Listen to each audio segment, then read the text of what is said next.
Greetings and welcome to Hexed Encountered. I'm Joe. In this video, we will be taking a first look at the game Grant, the Western Campaign of 1862, Forts Henry and Donelson, Shiloh, and Island Number 10. This is designed by Jon Southard and is from Compass Games. This was released not too long ago in 2024.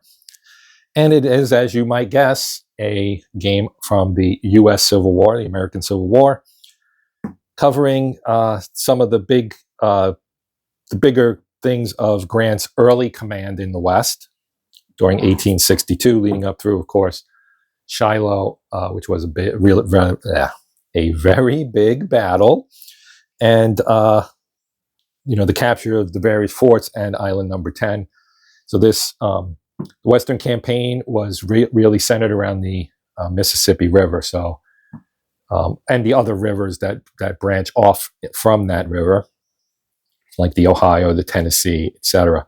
So here we have a little quote from General Grant. Find out where your enemy is, get at him as soon as you can, strike him as hard as you can and as often as you can, and keep moving on. Early in 1862, a little-known general named U.S. Grant led the Union's offensive into West Tennessee. After capturing 2 river forts and the largest bag of prisoners ever captured by an American army to that time, Grant made a daring advance up the Tennessee River while supporting armies advanced down the Mississippi and overland through Tennessee, but the Confederate Army under Albert Sidney Johnston hit back, staking everything on a furious battle in the woods around Shiloh Church. Grant, the Western Campaign of 1862, puts you in charge of the entire Tennessee campaign. As the Union player, you must coordinate 3 armies using both naval and land forces to advance along the major rivers, take the important objectives of Nashville and Corinth, and seize the fortress of Island Number 10 to open the Mississippi River. As the Confederate player, you're trying to block the Union offensives, choosing key moments to counterattack, and if possible, take the war into Kentucky.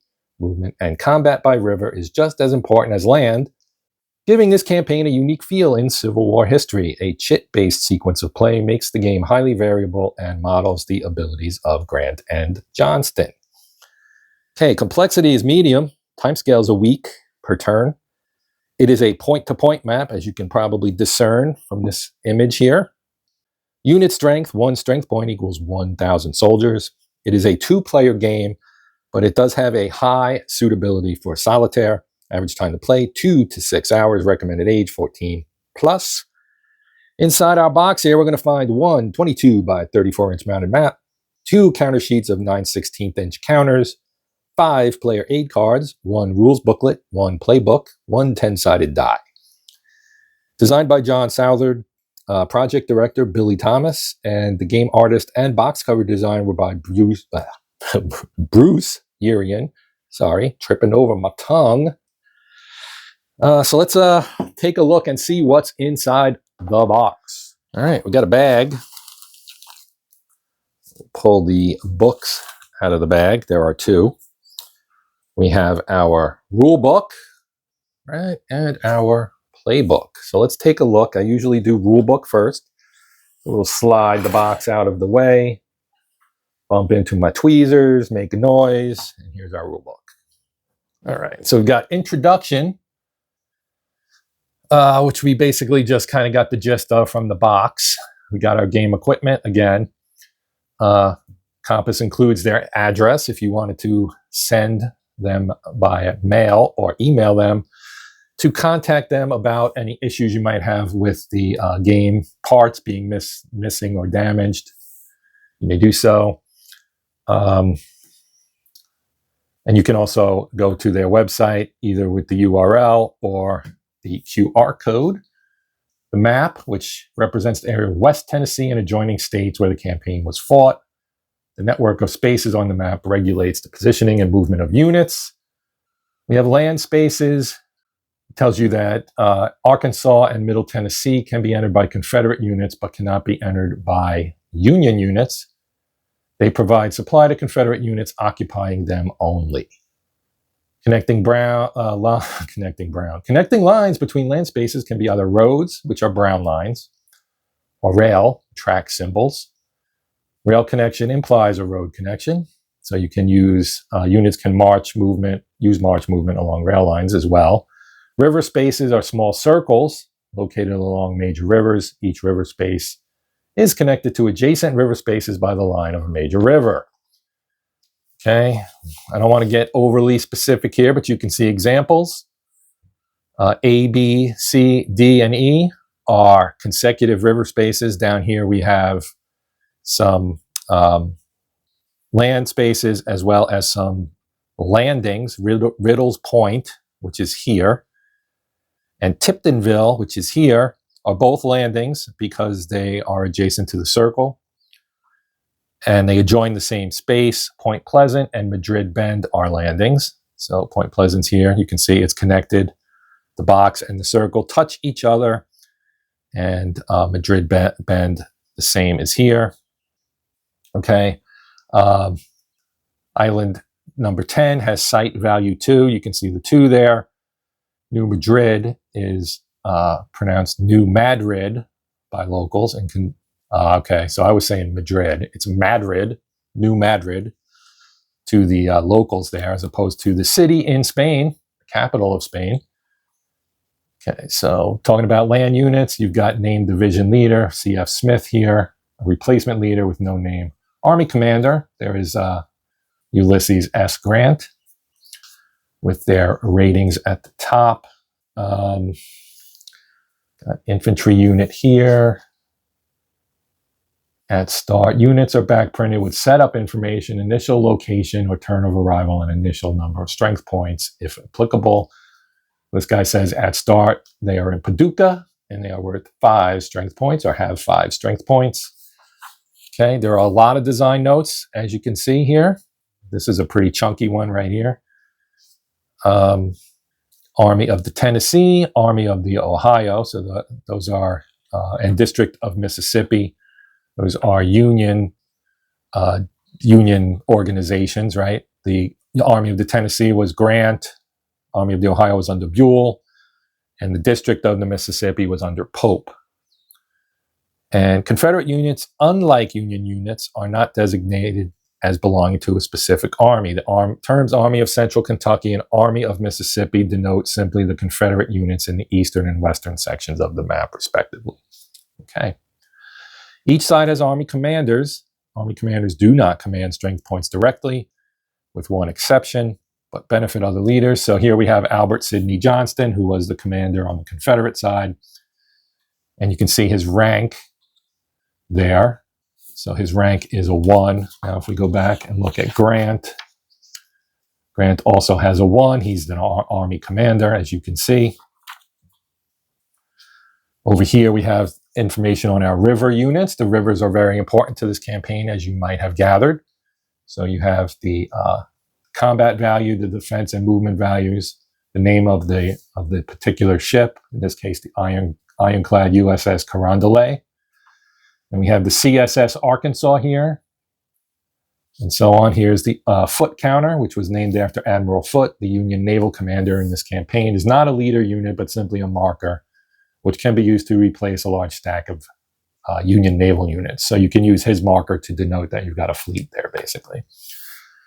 Then you've got Confederate player has 3 separate naval forces: the Mississippi River Flotilla, several ironclads, and the River Defense Fleet. And it will tell you what they go with here. Okay. Confederate ironclad Eastport and the Nashville Squadron both begin the game on the map, but under construction. Okay. So a lot of naval stuff. Naval stuff's important in this game. And we've got sequence of play. Here's our sequence of play. Weather phase, which is skipped on the first turn of February. Reinforcement also none on Feb 1 turn. Random events phase skipped for Feb 1, which is the first turn of the game. Impulse phase, then you've got several individual impulses. And you can see you draw impulse chit to determine which units are active this impulse, and then you would go through the process here. Rounds continue until one side is forced to retreat or chooses to do so. And we've got the turn end phase. And here's a little bit more info on the impulse phase. Description of the various impulses. We've got weather over here. At this point, you're recommended to go to the comprehensive example of play, which is in the playbook. This will give you a good idea of how all the game systems operate together and a good framework for the rest of the rules. So we have weather, we have reinforcements, random events, land movement. I'm not going to go overly much into the rules because it's a fairly long rule book and I don't want to I don't want to spend a lot of time on this. We will be doing a playthrough, well, a gameplay video. I shouldn't say playthrough because I don't know if I'll play the entire game. But we will be doing a gameplay video or two, perhaps, to show the game being played. There are a lot of examples here in the rule book. As you can see, we've got a rail line here and your brown road lines. More examples. And we've got river movement and rules for that. And here you've got a pretty good example of movement. You can see there are a lot of spaces on the map. This is a nice tight shot in the area around Paducah. This is Kentucky, of course. You've got Cairo here. And island number 10 is right here. So this is kind of that area where Illinois, Kentucky, Tennessee all kind of come together. Then over here, we have land combat. We have a lot of descriptions about surprise and result surprise, fire, Army commanders in battle. Here's an example showing the fire combat table. More examples. We have General Sherman in this one. Leader casualties. Union general replacements. If Grant is removed, you would get C.F. Smith. Buell would be replaced by Thomas and Pope by Stanley. Of course, at Shiloh, Albert Sidney Johnston was killed. And Pierre G.T. Beauregard took over that army at that time. You've got naval combat and more examples of play. And then you got, please proceed to the playbook and play introductory scenario 1, Forts Henry and Donaldson, U.S. Grant, Brigadier General commanding. Island number 10 in the canal, Fort deployment. I almost said Fort Donaldson. Fort deployment and construction. Railheads and bridges, supply. And that is it with a rules index on the back. So there you have a look at the rules. Here is the playbook. As you can see here, we've got introductory scenario, Henry and Donaldson. That's an introductory scenario 1. Introductory scenario 2 is island number 10. Victory conditions, historical scenario with your setup, special rules. Hypothetical scenario, Beauregard's dream. Morgan and Forrest, fog of war, combat options, naval options, etc. Advanced fort combat is a nice look at most of the map. This is our comprehensive example of play. And it goes into pretty good depth here with lots of illustrations. It's always good. Here's turn 2. You can see the land battle, which is like off map, essentially. You have your lines and everything. Introductory scenario 1, introductory scenario 2, victory. Here's our historical scenario and setup and free deployment option. Beauregard's dream. We could take the field with 40,000 men, take Cairo, Paducah, the mouths of the Tennessee and Cumberland, most probably be able to take St. Louis by the river. What say you to this brilliant program, which I know is fully practicable if we can get the forces, PGT Beauregard to Earl Van Dorn, February 21st, 1862. In this scenario, you may be able to try out Beauregard's brilliant program, which depended on reinforcements he did not receive historically. I am especially grateful to Andrew Southard for his help with this scenario. Advanced optional rules, Morgan and Forrest. Of course, those are cavalrymen. The designer's great-grandfather. Nice. Joseph Morse Lindsay served as a private soldier in the 2nd Kentucky Cavalry, which was Morgan's, from July of 1862 until the end of the war. Got fog of war information, combat options, naval options, army movement, railroad destruction and repair, advanced fort combat, and then significant design notes, starting here on page 23 and going through 25. Then we've got a long bibliography, supplementary articles from some of the developers. We got Tom Lee here, Mervyn Cross here, Chris Heiser, playtester. Yeah, that's pretty nice. And then we've got all kinds of glossaries of names, the map index. So when you see Buell, for example, his full name, of course, was Don Carlos Buell. C.F. Smith was Charles Ferguson Smith, and so on and so forth. So we got the Union here. Here's Beauregard, who's got a great name, Pierre Gustave Toutant Beauregard, which is A.S. Johnson, as I said, Albert Sidney Johnston, etc., etc. Then on the back, you've got Victory Point Awards for both the Union and the Confederates. All right, let's bring our box back into shot here. We've got our TEC, the ever-important terrain effects chart. There are images on here. So you can see Major River there and its effects, right? Your movement, cost, and effect, and your combat effect. Pretty standard stuff for a TEC. It is only single-sided. Weather chart. So you have your weather chart with heavy rain, rain, light rain, and clear. Some notes, construction reminders. The back of this has the random events chart. So that's cool. You've got 15 random events that can take place in the game. Got some tables here. The run attempt table, the run results table. Fort surrender table. On this side, you've got naval combat, naval damage, and then on the flip, land surprise table, surprise effects, cavalry delay on this side, cavalry probe, cavalry refit, battery combat, railroad repair table. Here's our setup card for the Confederates. So only groups used in introductory scenario 1 here. Then you've got in Columbus, Island 10, New Madrid, Fort Pillow, Bowling Green, etc. On the back, you've got your victory point awards that are on the back of the playbook. We have our Union setup. All right, so there are our Union setup. The Army of the Tennessee, you can see Grant,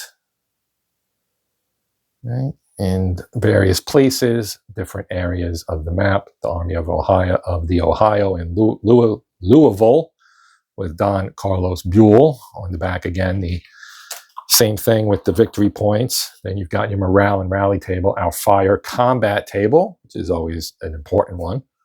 The leader casualty table, wounds table, losses table. On the other side, you've got your sequence of play. Movement allowances, initiative, army movement table, etc. Supply summary. All right, now we have our counters. They are in shrink wrap, but you can see here, if we zoom right in here, you've got your Union counters here with our leaders, Grant, Sherman, McClernand, Smith, Wallace, Hurlbut, Prentice, and then below that for the Army of the Ohio, you've got Buell, Thomas, McCook, Mitchell, Nelson, and Crittenden, and Wood. And we have some of the Confederates. You have Pope, Stanley, Hamilton, Palmer, Payne, and Plummer. We've got some bridges here. We've got some of our ironclads. We've got the Union ironclads there. Got some markers here, as you can see, some transports. On this side, we have the Confederates. You have Johnston, Beauregard, Polk, Pillow, Bragg, Buckner. These are all your commanders. And there's Breckinridge, Crittenden. There's the cavalry under Forrest and Morgan. We've got major forts, Army of Central Kentucky, major forts, some batteries, Army of the Mississippi. Here are the Confederate ships, some of their ironclads and others. their transports. We've got event chits. We've got demoralized. And I'm not going to rip these out. We'll see them when we get to the gameplay. So this would be the reverse of counter sheet 2. As you can see, we got some strength chits. Almost said a bad word there. And we've got Grant, the game map with Grant prominently displayed there in the corner. I'm going to pause and put this out so you can get a good look at it. Okay, here's a look at our map. You get a view of the entire map. Louisville is up here in this corner. It goes all the way down to Memphis on this side, as well as some of the areas in Mississippi, such as Corinth. You've got Muscle Shoals, which is, of course, in Alabama, as are Decatur, Camden, and Stevenson. So you can see that you've got a big chunk of the South here. Here's Nashville, or I shouldn't say the South, I should say the western part of the, let's say, northern half, I guess, of the Confederacy. Here's the Ohio River, right? And there's Cairo. I always want to call it Cairo, right? But that's not how they pronounce it. And then you've got Paducah here. Here's island number 10, New Madrid. Here's Cape Girardeau, Commerce, etc. You've got Fort Pillow down here. Here's Fort Henry. Shiloh's Church, if you are familiar with that. Here's the Tennessee River. Shiloh Church, Pittsburgh Landing, right here. That's where the big Battle of Shiloh took place.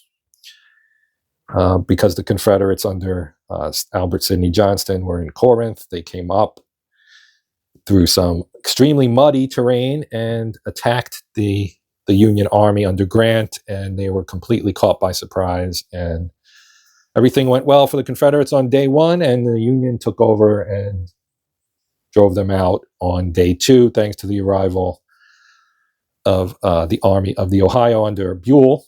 So Buell and Grant's combined armies drove the Confederates out of there and then eventually took Corinth, cutting this rail line right here. So you can see all of the prominent parts of the campaign in this area during the campaigning there in 1862. All the various rivers, all the circles, of course, are river spaces. The squares are land spaces. You do have some that are worth a particular number of points, such as Dover, which is worth 1. Nashville's worth 6. Fort Henry is 2. Donelson is also 2. So there's your 2 main forts right there and kind of in the center.